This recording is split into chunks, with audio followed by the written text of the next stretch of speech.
कहते हैं असली राजा वही होता है जो अपने महल में नहीं बल्कि अपनी प्रजा के दिलों में राज करता है। ये कहानी है एक ऐसे ही राजा की जिसका नाम था राजा विक्रम। वो राजा सिर्फ ताकतवर ही नहीं बल्कि बेहद दयालु भी था। उसके लिए उसका राज्य नहीं, उसकी प्रजा ही उसकी असली दौलत थी। राजा विक्रम रोज सुबह महल की खिड़की से अपने राज्य को देखता था। जहां बाकी राजा सोने चांदी गिनते थे, वहीं राजा विक्रम अपने लोगों की खुशियां गिनता था। एक दिन उसने मंत्री से पूछा, मंत्री जी, क्या हमारे राज्य में कोई भूखा तो नहीं सोता? महाराज, कुछ गरीब लोग हैं जो मुश्किल से जीवन जी रहे हैं। उस दिन राजा ने फैसला किया कि वो अपने लोगों की असली हालत खुद जाकर देखेगा। रात के समय राजा साधारण कपड़े पहनकर शहर में निकल पड़ा। उस रात एक राजा नहीं बल्कि एक आम इंसान अपने लोगों के दर्द को महसूस करने निकला था। वो एक झोंपड़ी के पास रुका। अंदर एक बूढ़ी औरत अपने पोते को समझा रही थी। बेटा, आज खाना नहीं है, कल कुछ काम मिलेगा तो खाएंगे। राजा की आंखों में आंसू आ गए। उस पल राजा विक्रम को समझ आ गया कि असली समस्या क्या है। अगले दिन दरबार में आज से हमारे राज्य में कोई भूखा नहीं सोएगा। हर गांव में मुफ्त भोजन केंद्र बनेंगे। गरीबों के लिए काम के अवसर दिए जाएंगे। बीमारों के लिए मुफ्त इलाज होगा। राजा ने सिर्फ वादे नहीं किए बल्कि उन्हें सच में पूरा भी किया। सैनिक गांव-गांव जाकर लोगों की सूची बनाते हैं। रसोई घर बनते हैं जहां गरीबों को खाना मिलता है। बीमारों के लिए वैद्य और दवाइयां पहुंचाई जाती हैं। धीरे धीरे राज्य में बदलाव दिखने लगा। जहां पहले भूख थी, वहां अब संतोष था।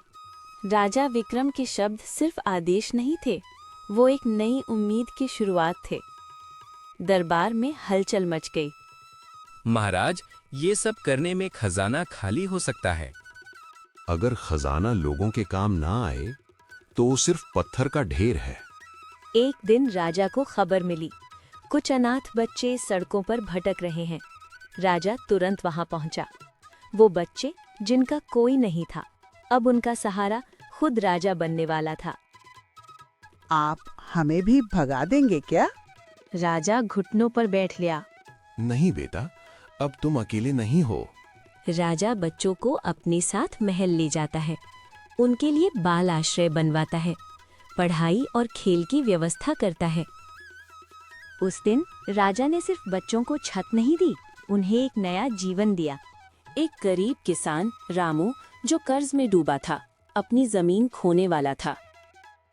अब मेरा परिवार कैसे जिएगा? राजा को ये खबर मिली। वो खुद रामू के पास पहुंचा, फिर से वेश बदलकर। तुम्हारी सबसे बड़ी परेशानी क्या है? मेरे पास मेहनत है लेकिन साधन नहीं। अगले दिन रामू को बीज और औजार दिए गए। उसका कर्ज माफ किया गया। कुछ महीनों बाद रामू का खेत लहलहाने लगा। राज्य का एक अमीर व्यापारी धनराज राजा से नाराज था। अगर गरीबों को इतना मुफ्त मिलेगा तो हमारा व्यापार कैसे चलेगा? उसने साजिश रची, अनाज छुपा लिया, कीमतें बढ़ा दी। राज्य में फिर से परेशानी बढ़ने लगी।